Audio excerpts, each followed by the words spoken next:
मुद्दा है कि लगातार माफियाओं के खिलाफ मोर्चा खोले हुए हैं। बिल्कुल बिल्कुल, माफियाओं, भ्रष्ट पुलिस अधिकारियों, भ्रष्ट पुलिस और जो नेक्सस है भ्रष्ट नेताओं का, उसके खिलाफ में पिछले 35 साल से लड़ता चला।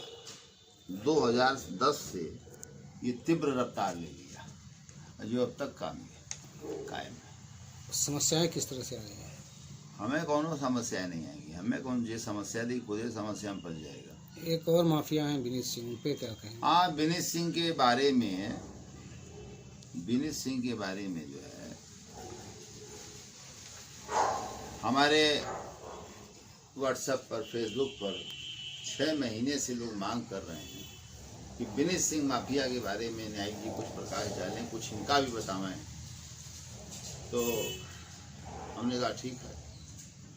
तो विनीत सिंह के बारे में बताने से पहले हम ये बताना चाहेंगे, ये मेरा जंग जो है ये 2010 से एकदम परवान चढ़ गया। जंग आपकी, फैसला आपका, जालिमों से लड़ो या काशी छोड़ दो। जंग आपकी, फैसला आपका, जालिमों से लड़ूं या काशी छोड़ दूं। राकेश न्यायिक। न किसी वोट के लिए न ही नोट के लिए लड़ाई है जालिमों से, भयमुक्त समाज, निडर एवं उज्ज्वल भविष्य के लिए। कहाँ जा रहे हो? मैं अभी मरा नहीं हूं, आओ मारो मुझे। अपने हथियारों को आजमा कर देख लो। तुम यही करते आए हो, लेकिन तुम्हारे हथियार इस लड़ाई में किसी काम के नहीं। इसलिए तुम खुद जानते हो कि तुम्हारे हथियार मेरे हौसले नहीं तोड़ सकते हैं, मेरे इरादे नहीं तोड़ सकते हैं। तुम्हारी गोलियां मेरे जिस्म को छलनी कर सकती है, मेरे विचारों को नहीं। मेरी मौत मेरे विचारों की जिंदगी बन जाएगी। मेरा खून हमेशा मेरे विचारों को जिंदा रखेगा, जिसके सामने तुम्हारा समाज, तुम्हारे सरपरस्त और तुम्हारे हथियार सब बौने हो जाएंगे। इसलिए तुम डर रहे हो कि जो तुम्हारे पीछे खड़े हैं वो तुम्हारा खोखलापन न देख लें। जिनके दिमाग को तुमने अपनी अफीमी किताबों से गुलाम बना रखा है, वो कहीं बगावत न कर बैठे, यानी शूटर इनके। और अगर तुम डर रहे हो तो तुम्हें डरना भी चाहिए, क्योंकि कोई भी नशा इंसान को हमेशा के लिए नशे में कैद नहीं रख सकता। डरो, हा हा हा हा हा हा, डरो डरो डरो, हा हा हा हा हा। तुम्हारे डरने का वक्त आ गया है। तुम्हारे बुने हुए हर जाल कट रहे हैं। हर वो चीज जिसका हुआ खड़ा करके तुमने इंसान को इंसान बनने से रोका, जिसका डर दिखाकर तुमने इंसान को नियति से हमेशा दूर रखा है, वो सब मिट जाएंगे, खत्म हो जाएंगे। सिर्फ इंसानियत और इंसानियत और इंसानियत जिंदा रहेगी। तुम्हारा समाज, तुम्हारे सरपरस्त और तुम्हारे हथियार सब के निशान मिट जाएंगे, वजूद मिट जाएंगे। और अब ये शुरू हो चुका है। इसलिए तुम पर वार कर रहे हो लेकिन मैं तुम्हें बता दूं, हमें अपनी फिक्र नहीं है। हम तुम्हें नेस्तनाबूद करके छोड़ेंगे, चाहे तुम जितने बड़े माफिया हो, चाहे तुम जितने बड़े मंत्री हो। आओ मारो मुझे, नहीं डरता मैं तुम्हारे अंदर बसे राक्षस से। जो करना हो कर लो, नहीं डरता मैं, नहीं डरता मैं, नहीं डरता मैं, नहीं डरता मैं मर कर भी आदि अनादि काल तक अमर हो जाऊंगा। तुम जी कर भी रोज कीड़े मकोड़ों की तरह मरते मिटते रहोगे। नहीं डरता मैं, नहीं डरता मैं, नहीं डरता मैं। आओ मारो मुझे, आओ मारो मुझे, आओ मारो मुझे। निडर और उज्जवल समाज के भविष्य के लिए माफियाओं, शिक्षा माफियाओं, भूमि माफियाओं के खिलाफ लड़ी जा रही इस जंग में आप सभी के प्यार, आशीर्वाद और दुआओं का तलबगार, आपका ही खादिम, आपका ही राकेश न्यायिक, जनता जनार्दन के सामने मैंने ये बात को रखा। इसको इतना बढ़िया लीजिएगा कि हमारी जनता जनार्दन और हमारे माननीय मुख्यमंत्री जी, माननीय प्रधानमंत्री जी, माननीय अमित शाह जी, महामहिम राज्यपाल जी, महामहिम राष्ट्रपति जी इसको अच्छी तरह से पढ़ें। तब हमारे दर्द को समझ सकते हैं कि सारे जहान की बेचैनियां समेट कर, सारे जहान की बेचैनियां समेट कर जब कुछ न बन सका तो अपना दिल बना लिया। खैर, अब आ जाइए विनीत सिंह माफिया पर कि कितने बड़े माफिया।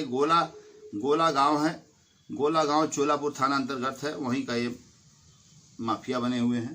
पहले बबलू सिंह इनके गुरु हुआ करते थे। बबलू सिंह के इनकाउंटर के बाद गैंग की कमान इन्होंने संभाली और जराइम की दुनिया में कूद पड़े।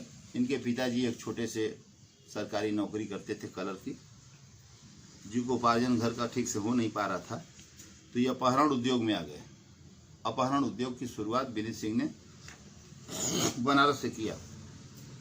मैं पहला बताना चाहता हूँ, विनीत सिंह ने होटल इंडिया के मालिक विजय जायसवाल को फोन करके 50 लाख की रंगदारी मांगी।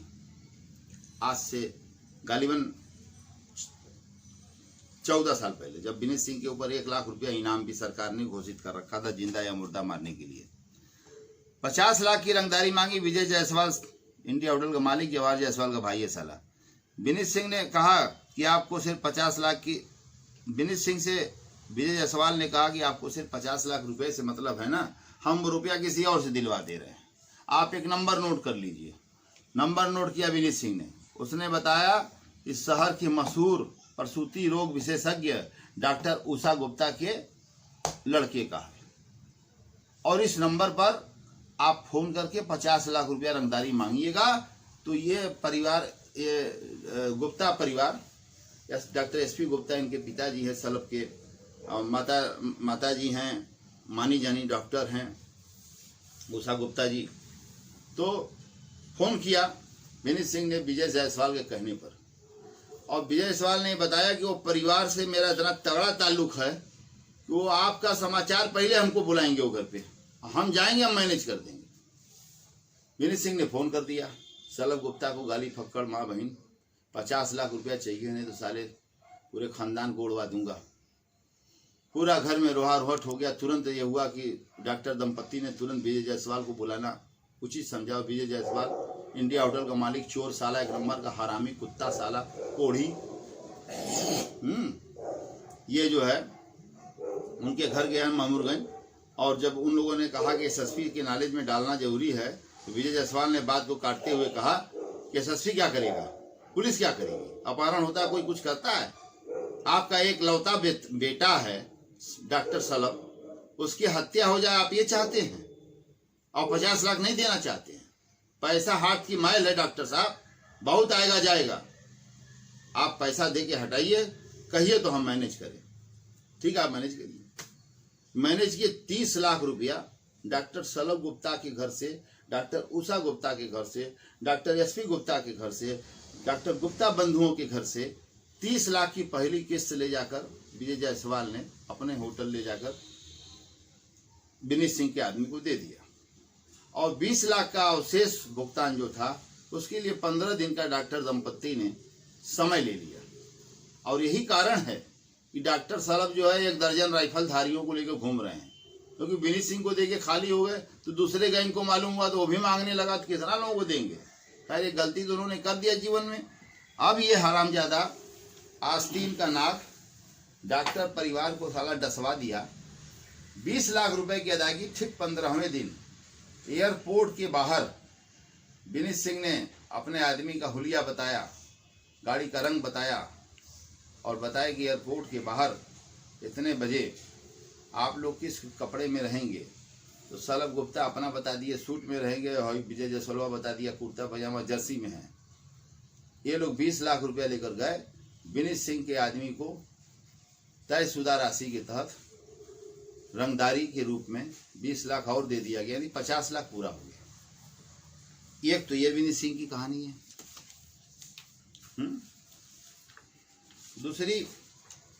दूसरी कहानी सुन लीजिए सारमजादे की, विनीत सिंह की।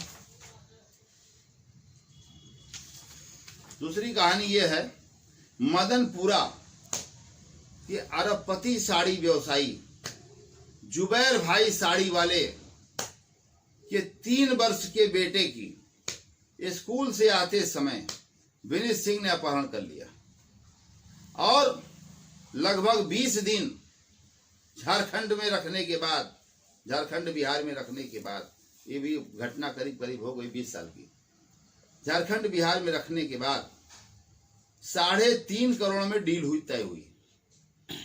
3.5 करोड़ रुपया 3.5 करोड़ रुपया में तय हुआ।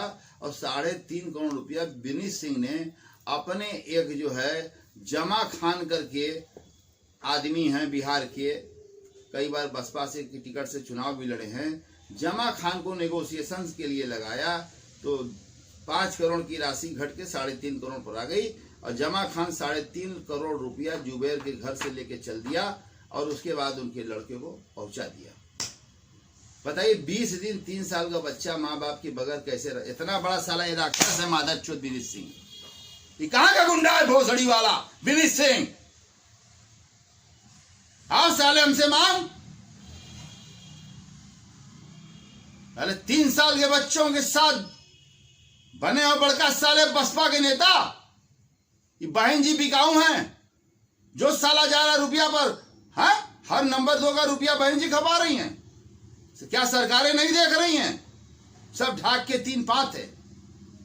किसी के दर्द को आदमी नहीं समझ सकता। जुबैर भाई और डॉक्टर सलभ, डॉक्टर उषा गुप्ता जी और डॉक्टर एसपी गुप्ता जी इस हादसे को नहीं भूल सकते। उसके बाद इसने साले ने कोयला व्यवसायी आनंद अग्रवाल का अपहरण करवाया। अपहरण का पूरा धंधा चला दिया इसने। 1 लाख की इनाम थी। पुलिस को कोई गर्ज नहीं विनीत सिंह कहाँ है? आज इसने स्टील के फैक्ट्री डाल रखा है झारखंड में, रांची में, छड़ की सरिया फैक्ट्री 15 साल पहले डाला है। तमाशा बना रखे हो। हम लोग अपना साला जो है गाड़ी, स्कूटी, लड़कियों का जेवर, गहना, अंगूठी सब बेच के लड़ रहे हैं।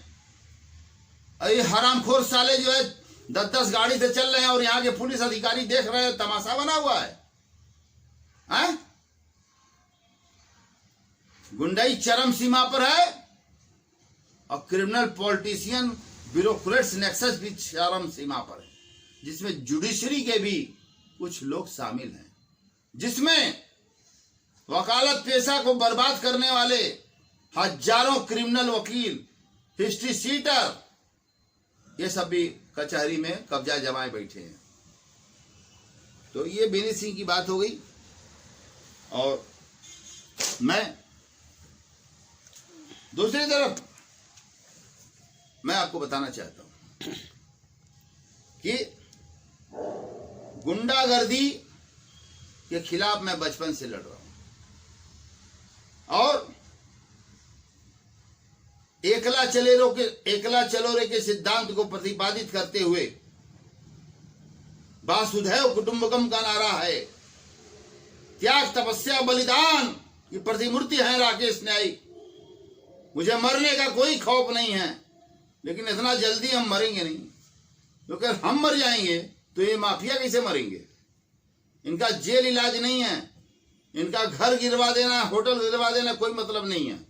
इतना पैसा है कि सरकार जाते ही फिर बनवा लेंगे, ये सरकार आती दूसरे पर बदलते। इनका इलाज यह है कि इनका स्पाइनल कॉर्ड तोड़ा जाए, इनकी रीढ़ की हड्डियां तोड़ दी जाए, मार के विकलांग हो जाए साले, या इनका एनकाउंटर कर दिया जाए। खैर, अपनी बाड़ी को विराम देने से पहले राष्ट्रपिता महात्मा गांधी अमर हैं। हमारे देश के परम लोकप्रिय प्रधानमंत्री माननीय नरेंद्र मोदी जी अमर हैं। माननीय नरेंद्र मोदी जी जिंदाबाद, माननीय नरेंद्र मोदी जी जिंदाबाद, माननीय नरेंद्र मोदी जी जिंदाबाद। और हमारे देश के लोकप्रिय गृह मंत्री, युवा, कर्मठ, ईमानदार, कर्तव्यनिष्ठ अमित शाह जी जिंदाबाद। हमारे प्रदेश के युवा मुख्यमंत्री, कर्मठ, कर्तव्यशील, अनुशासित, 20-20 घंटा तक जनता की लिए सेवा में हाजिर रहते हैं, योगी आदित्यनाथ जी की जय हो, महाराज जी की जय हो। और महाराज जी ये फैसला करेंगे, ये फैसला इन माफियाओं का महाराज जी ही फैसला करेंगे। और महाराज जी की लोकप्रियता का सेंसेक्स बहुत ऊंचा हो जाएगा, बहुत ऊंचा मेयार हो जाएगा। ये सब नुकसान पहुंचा रहे हैं भारतीय जनता पार्टी को, क्योंकि ये कैडर के नहीं है, ये बाहर से आए हुए अपराधी हैं। तो यह है सत्यमेव जयते, न्यायपालिका जिंदाबाद। Chief justice of India justice Bobde ji जिंदाबाद। चीफ जस्टिस हाई कोर्ट जिंदाबाद। भारत माता की जय, भारत माता की जय। हम होंगे कामयाब, हम होंगे कामयाब, हम होंगे कामयाब एक दिन। मन में है विश्वास, पूरा है विश्वास, हम होंगे कामयाब एक दिन। जय जवान जय किसान। शहीदों की चिताओं पर लगेंगे हर बरस मेले, वतन पे मरने वालों का यही बाकी निशा होगा। और हमारे देश के नौजवान जो मेरे देश की भविष्य हैं, और मेरे नौजवानों को नौकरी कम से कम 5 लाख नौजवानों को नौकरी दिया जाए। सेंट्रल गवर्नमेंट से भी कह रहा हूँ, यूपी गवर्नमेंट से भी कह रहा हूँ, अन्य गवर्नमेंट से भी कह रहा हूँ, गुजारिश कर रहा हूँ, क्योंकि बहुत ही बेरोजगारी चरम पर है। लॉकडाउन की वजह से भी बहुत ज़्यादा बढ़ गया और नोटबंदी की वजह से बढ़ गया। इसलिए सरकार अविलंब जो है 5 लाख नौकरियां तो तुरंत दे और बेरोजगारी भत्ता को बढ़ा के तिगुना कर दे। ये हम अपने बेरोजगार भाई बहनों के लिए अपील करते हैं, निवेदन करते हैं। अपनी वाणी को विराम करते हुए बहुत बहुत धन्यवाद।